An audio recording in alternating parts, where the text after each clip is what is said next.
माँ जी, दर्द सिर्फ आपकी बेटी को नहीं मुझे भी होता है।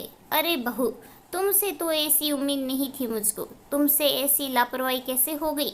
वैसे आजकल तुमसे कुछ ज़्यादा ही गलतियां हो रही है। कल भी बेचारा प्रकाश भूखा ही दफ्तर चला गया था, तुम बस सोती ही रह गई। सुनीता देवी अपनी बहू नेहा को झिड़कते हुए बोली, वो माँ जी, कल से बहुत ज़्यादा सरदर्द है, कुछ भी समझ नहीं आ रहा, नींद भी पूरी नहीं हो पा रही। उस पर से कुछ दिन से पेट में भी एक अजीब सा दर्द उठता है, दिन में कई बार। बहुत ही थकान महसूस होती है, बस इसीलिए दिमाग से निकल गया दीदी के यहाँ मिठाई भिजवाने का। मैं अभी इनको फ़ोन कर कह देती हूँ, ये आते हुए बाजार से ही कुछ लेकर दे आएंगे, नेहा ने जवाब में कहा। बस बस ठीक है, बहुत हुए ये बहाने, तुम्हारा तो अब रोज का ही हो गया है। इतना दर्द उठ गया कि करीम हलवाई के यहाँ फोन भी नहीं कर सकी तुम। त्योहार सर पर है, जानती हो ना, और वो बेचारी अकेली अब क्या क्या करेगी वो। और एक तुम हो, तुम्हें जरा सी उसकी मदद करने को कह दो तो तुम्हें कुछ ना कुछ हो जाता है। नहीं करना तो साफ कह दो ना, यूँ रोज रोज बहाने क्या बनाती रहती हो। जब से निशांत पैदा हुआ है तब से तो तुम्हारे नखरे ही खत्म नहीं होते। चलो माना पहले वो छोटा था, मगर अब तो वो 1 बरस का हो चला है। अब भी तुम वैसे ही हर वक्त तबीयत और व्यवस्था का रोना रोती रहती हो। सुनीता देवी ने नेहा को जोर से झिड़क दिया। माफ कर दीजिए माँ जी, आगे से ख्याल रखूंगी। नेहा ने बात को आगे ना बढ़ाने में ही समझदारी समझी। आखिर उसकी सास को उसके दर्द से कुछ फर्क नहीं पड़ रहा था, मगर उससे ऐसे में बात तक नहीं हो पा रही थी। फिर अपने पति प्रकाश को फ़ोन करके अपनी ननद के यहाँ बाजार से कुछ मिठाइयाँ पहुँचाने के लिए कह दिया। अरे यार, क्या है ये माँ भी ना। यार नेहा, आज मैं बहुत व्यस्त हूँ, रात घर आने में भी देरी हो जाएगी, तुम माँ से कोई बहाना बना देना प्लीज़ यार। प्रकाश ने कुछ पल बात करके फ़ोन रख दिया। अब मरती क्या ना करती। सर दर्द की एक गोली खाकर कुछ देर आराम करके करीम हलवाई के यहाँ जाने के लिए निकली। चाचा, तैयार मिठाइयों में अभी क्या क्या है आपके पास? दीदी के यहाँ भी भिजवाना है आज ही, और अब मैं आई हूँ तो घर के लिए भी लेते जाऊंगी, उसने करीम हलवाई से पूछा। अरे बहुरानी, तैयार में तो बेसन के लड्डू ही हैं। एक काम करते हैं, कल सुबह सुबह कुमुद बिटिया की सारी पसंदीदा मिठाई हम भिजवा देंगे और तुम्हारे यहाँ भी मिठाई पहुँचवा देंगे। वैसे भी अब शाम होने को है तो क्या ज़्यादा फर्क पड़ेगा। वैसे तुम्हारी तबीयत कुछ ठीक नहीं लग रही और आंखें भी इतनी सूजी सूजी सी है, ठीक तो हो? उन्होंने नेहा से पूछा। बस यूं ही चाचा, आजकल थोड़ा सर में दर्द रहता है और त्योहार का समय है तो आराम करने का समय भी नहीं निकलता, नेहा ने जवाब दिया। अरे ऐसा है तो हम ऐसा करेंगे, कल थोड़ी खस्ता जलेबी बनवा कर लेते आएंगे, दो एक रोज सुबह सुबह गर्म करके दूध के साथ ले लेना, थोड़ी ताकत आ जाएगी। अच्छा सुनो, खास मसालेदार चाय बन रही है, अब शाम का वक्त है तो पीकर ही जाना। करीम हलवाई ने उसे बैठने का इशारा किया, फिर गर्मा गर्म चाय के साथ कचौरी परोसी।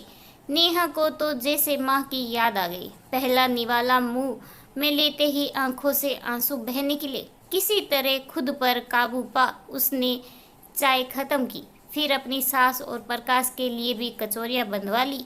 माँ जी, मैं करीम चाचा के यहाँ से होकर आई हूँ, वो दीदी की पसंदीदा मिठाइयाँ कल सुबह सुबह ताज़ी बनवा कर पहुँचा देंगे और अपने यहाँ भी छोड़ जाएंगे। इन्होंने बताया कि ये आज दफ्तर से देरी से आएंगे, सो मैंने सोचा कि मैं ही जाकर करीम चाचा से बात कर आऊँ। ये गर्मा गर्म कचौरियाँ लाई हूँ, अभी चाय के साथ परोसती हूँ, नेहा ने आकर अपनी सास से कहा। फिर चाय बनाकर उन्हें देते हुए बोली, माँ जी, आप कहे तो आज खिचड़ी ही बना लूँ, ये भी तो देरी से आएंगे तो फिर ज़्यादा नहीं खाते, उसने पूछा। अब इसमें क्या कहूँ मैं, ये खिचड़ी बनाने का बहाना तो अब तुम्हारा हर दूसरे दिन का हो चला है, जो ठीक लगे करो, सुनीता देवी ने गुस्से से कहा और कचौड़ियाँ खाने में मस्त हो गई, साथ ही में निशांत के साथ खेलने में लग गई। अरे अरे, आप सोच रहे होंगे कि ये चल क्या रहा है, सही भी है। मैंने आपको नेहा और उसके घर वालों से परिचित तो करवाया ही नहीं। तो दोस्तों, नेहा इस घर में अपने पति प्रकाश और 1 वर्षीय बेटे निशांत और अपनी सास ससुर के साथ रहती है। घर से कुछ ही दूरी पर नेहा की बड़ी ननद कुमुद अपने पति और 5 साल के बेटे सुलेख के साथ रहती है। उसके पति की सरकारी नौकरी है और अक्सर तबादला होता रहता है, इसीलिए उसके सास ससुर गांव में ही रहते हैं। अब बिटिया घर के इतने पास रहती है तो जाहिर है माँ को उसकी हर ख्वाहिश पूरी करने की आस हर दूसरे दिन जगती रहती है। और फिर अकेली रहती है तो उसकी चिंता भी लगी रहती है सारा दिन।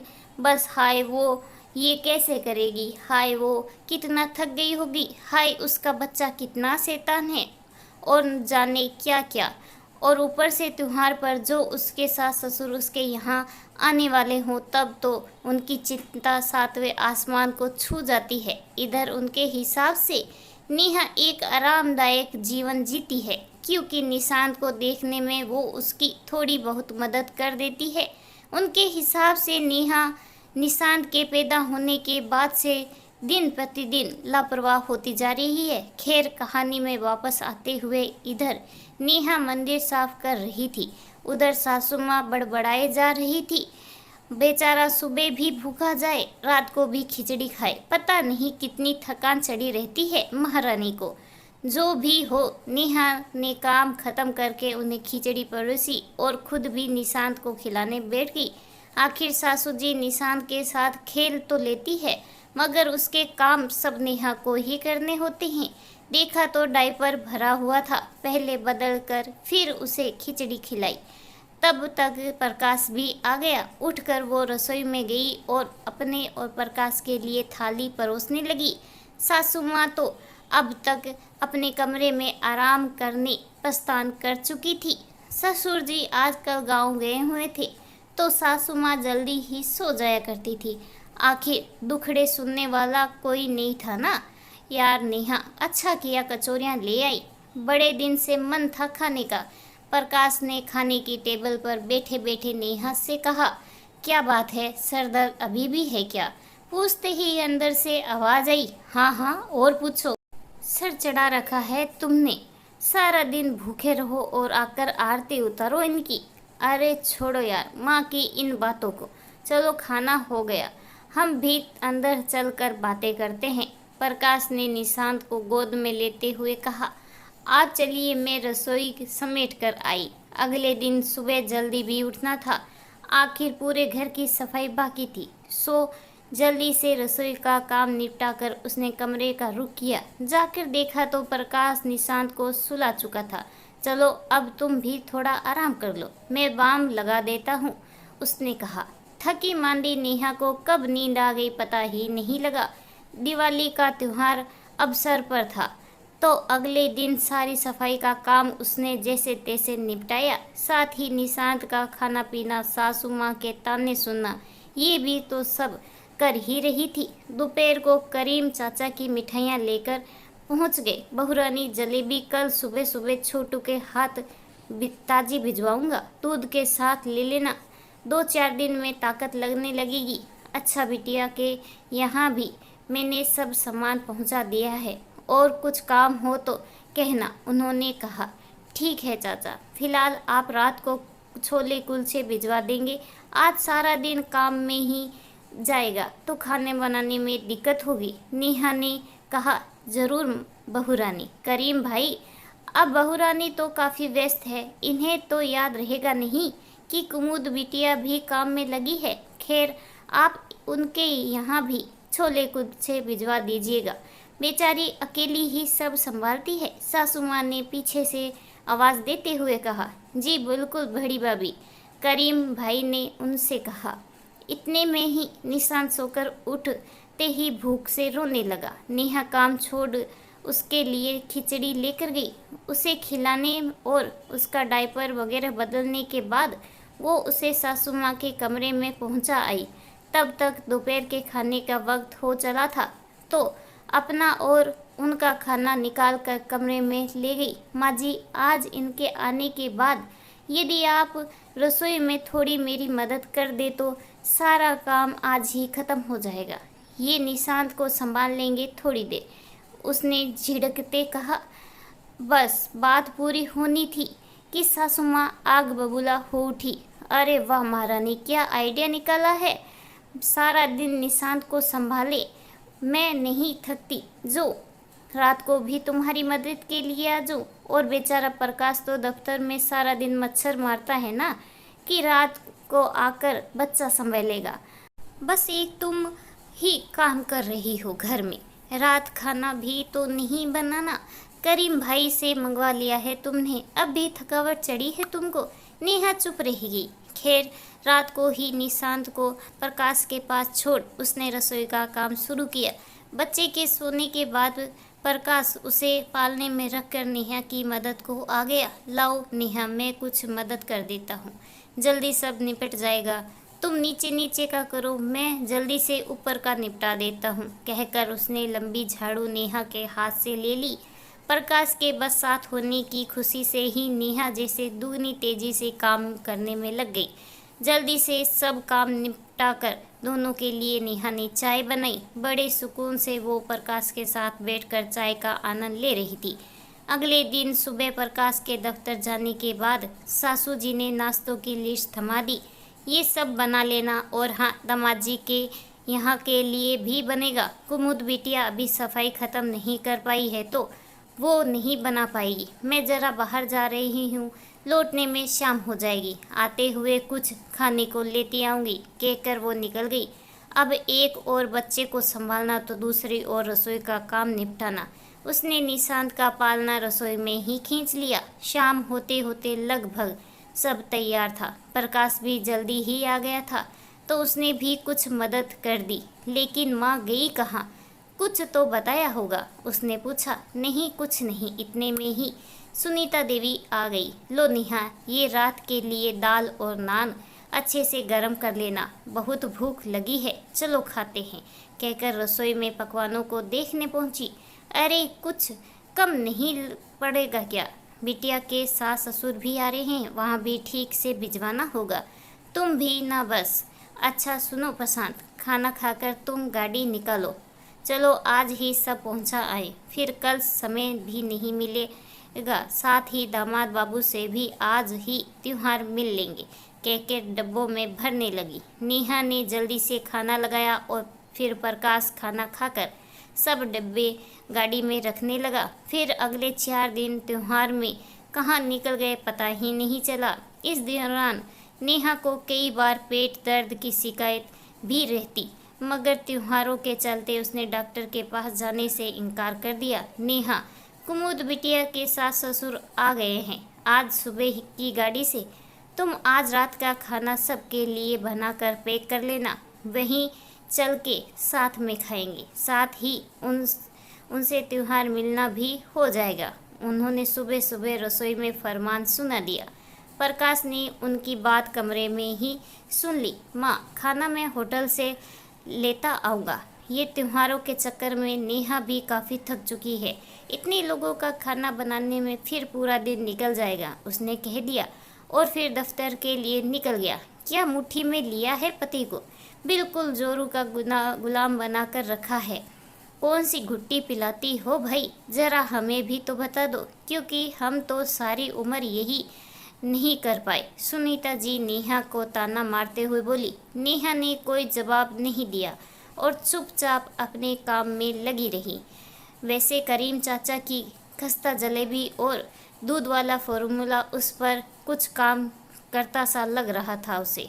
शाम को प्रकाश, नेहा और सुनीता जी कुमुद के घर के लिए निकले। वहां जाकर नेहा ने सब खाने के डब्बे रसोई में रखे और कुमुद के साथ चाय नाश्ते के इंतजाम में लगी। अरे बेटा नेहा, तुम नाश्ता तो बहुत स्वादिष्ट बनाती हो, हम तो उंगलियां ही चाटते रह गए। बड़ी मदद की तुमने कुमुद बहू की त्योहार के दिनों में, कुमुद की सास नेहा से बोली। अरे बहन जी, अब बिटिया के लिए तो ये हमारा फर्ज है, इसमें कौन सी बड़ी बात हो गई, सुनीता देवी पूरा श्रेय लेते हुए बोली। बातों बातों में बात निकली तो पता चला कि उस दिन जब नेहा को नाश्ते बनाने थे तब कुमुद को काफ़ी थकान लग रही थी और पैर भी बहुत दुख रहे थे।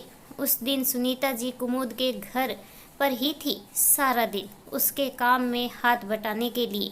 अगले दिन फिर दोबारा नेहा के पेट में दर्द उठने लगा। वो उठ भी नहीं पा रही थी। प्रकाश ने उसके लिए कॉफ़ी बनाई और जाते जाते करीम हलवाई के यहाँ घर पर कुछ नाश्ता भिजवाने को कहा। अगले दिन सुबह सुनीता जी का मंदिर से फ़ोन आया। वो सुबह सुबह मंदिर जाया करती थी और करीब 10 बजे तक लौट आ करती थी। आज उन्होंने फ़ोन कर नेहा से कह दिया कि वो कुमुद के यहाँ जा रही है, आने में देरी होगी। इधर प्रकाश ने फ़ोन की परवाह ना करते हुए नेहा से जल्दी से तैयार होने को कहा।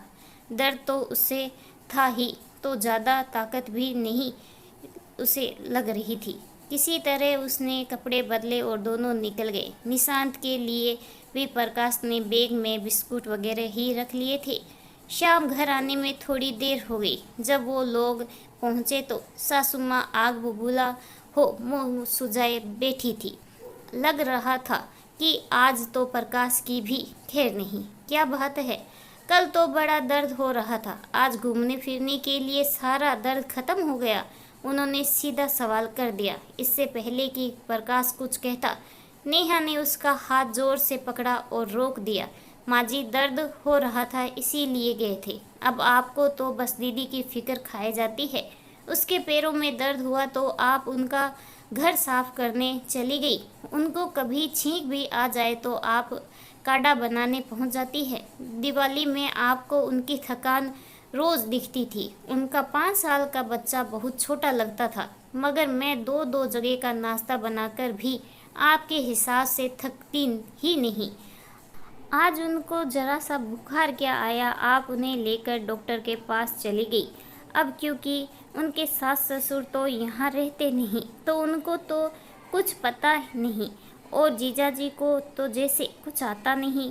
सब के सब आप पर निर्भर हैं। ऐसे में आपके पास समय कहाँ है मेरा दर्द देखने को। आपको तो बातें छिपाने से ही फुर्सत नहीं। आप तो कभी ये मानेंगी ही नहीं कि दर्द सिर्फ आपकी बेटी को नहीं, मुझे भी होता है। इसीलिए मैंने कल इनसे कहकर अस्पताल में अपॉइंटमेंट लिया था और हम चेकअप के लिए गए थे, ताकि मैं अपना दर्द ठीक करवा सकूं। नेहा ने भी आज उन्हीं की ज़बान में उन्हें जवाब दिया। प्रकाश, क्या जादू कर दिया है तुझ पर ऐसा? ये बोले जा रही है और तू खड़ा देख रहा है। अब दामाद बाबू शहर में नहीं है, अभी समधी समधन कुछ जानते नहीं, तो ऐसे में बेचारी कुमुद को कौन देखेगा? मैं सारा दिन निशांत को संभालती हूँ, वो तो इसे दिखता नहीं, और कुमुद की जरा मदद करने चली गई तो इसे बहुत चुभ गया और चुपचाप सुन रहा है। वो भड़कते हुए बोली, बस कीजिए माँ, चुप मैं इसीलिए हो गया था कि शायद आज नेहा की बातों से आपको समझ आ जाए, लेकिन आप तो शायद समझना चाहती ही नहीं। आया था सुबह फ़ोन दीदी का, बस हल्का सा बुखार था और वो जा भी रही थी डॉक्टर के पास। अब वो कोई छोटी बच्ची तो नहीं है जो कहीं खो जाती, और उनके सास ससुर थे ना आज उनके साथ जाने को। मगर फिर भी आपको नेहा की तड़प दिखाई नहीं दी। उस दिन भी नेहा जानती थी कि सुना था उसने फ़ोन पर, जब दीदी आपसे कह रही थी कि उनके पैर में दर्द हो रहा है और सुलेख भी तंग कर रहा है, मगर ये कुछ नहीं बोली। आपने एक बार भी नहीं सोचा कि सारा दिन तेल मसालों का काम करते हुए ये निशांत को कैसे संभालेगी? और आज आप कह रही हैं कि आप सारा दिन निशांत को संभालती है, ये खाना खिलाती है, नहलाती ये है, डायपर ये बदलती है, रोता है तो चुप ये कराती है, सुलाती ये है। फिर आप क्या करती है कि आप निशांत को सारा दिन संभालती है। खैर, इसीलिए आज मैंने निशांत के लिए भी एक अच्छा डे केयर देख लिया है। अब सुबह मैं अपने साथ ही उसे ले जाऊंगा और शाम को लेते आऊंगा। और फिलहाल अगर आपसे काम ना होता हो तो कुछ दिन दीदी के यहाँ चले जाइए, क्योंकि नेहा को डॉक्टर ने आराम करने को बोला है। इसमें खून ना के बराबर है और बच्चेदानी में भी इन्फेक्शन और सिस्टम है, तो ये तो कुछ दिन काम नहीं कर पाएगी। प्रकाश ने 2 टूक सुना दी। सुनीता जी तो जैसे स्तंभ रह गई। आखिर बेटे ने इतनी बड़ी बात कह दी थी आज। अरे मगर डे केयर में क्यों, कितना पैसा खर्च हो जाएगा, मैं देख तो रही हूँ। उन्होंने बात को समेटने की कोशिश करते हुए कहा, नहीं माँ, वो लोग देख लेंगे, थोड़ा पैसा लगेगा मगर जिम्मेदारी से काम होगा और बच्चा कुछ सीखेगा भी। साथ ही आपको भी समय मिलेगा, जहाँ चाहे वहाँ जाने का कोई बंदिश नहीं। फिलहाल नेहा को आराम की ज़रूरत है, मैं इसे कमरे में ले जाऊंगा, कहकर प्रकाश नेहा को कमरे में छोड़ नीचे चाय बनाने आया। लीजिए माँ, आप भी पी लीजिए और खाने की फिक्र ना कीजिए, करीम चाचा के यहाँ से टिफ़िन आ जाएगा, कहकर कमरे में चला गया। सुनीता जी आज अपनी चतुराई पर शायद खड़े खड़े पछता रही थी, या फिर शायद सोच रही थी कि अगर थोड़ी सी बहू की भी चिंता कर ली होती तो आज शायद बेटा ना खोया होता। बहरहाल उन्हें ये बात पछताते पछताते 2 दिन लग गए। अब निशांत भी तो घर पर नहीं रहता था और नेहा भी अपने कमरे में ही रहती, तो शायद थोड़ा आत्ममंथन करने का मौका मिला उन्हें। तीसरे दिन सुबह उठकर वो प्रकाश के कमरे में चाय लेकर पहुंची। बेटा, अब तो निशांत की भी जिम्मेदारी नहीं है और तेरे बाबूजी भी नहीं है, तो उनका भी कुछ काम तो नहीं। कुमुद बिटिया भी ठीक है, तो तू करीम हलवाई को टिफ़िन के लिए मना कर दे, खाना ही तो बनाना है, मैं बना लिया करूँगी। और नेहा को चेकअप के लिए जब ले जाना हो कह देना, मैं चली जाऊंगी, कहकर वो रसोई में आकर नाश्ते की तैयारी में लग गई। इस कहानी के बारे में आपकी क्या राय है, कमेंट करके ज़रूर बताइएगा। कहानी अच्छी लगी हो तो प्लीज़ लाइक करें, चैनल पे नए हो तो सब्सक्राइब करना बिल्कुल ना भूलें। कहानी सुनने के लिए आपका बहुत बहुत धन्यवाद।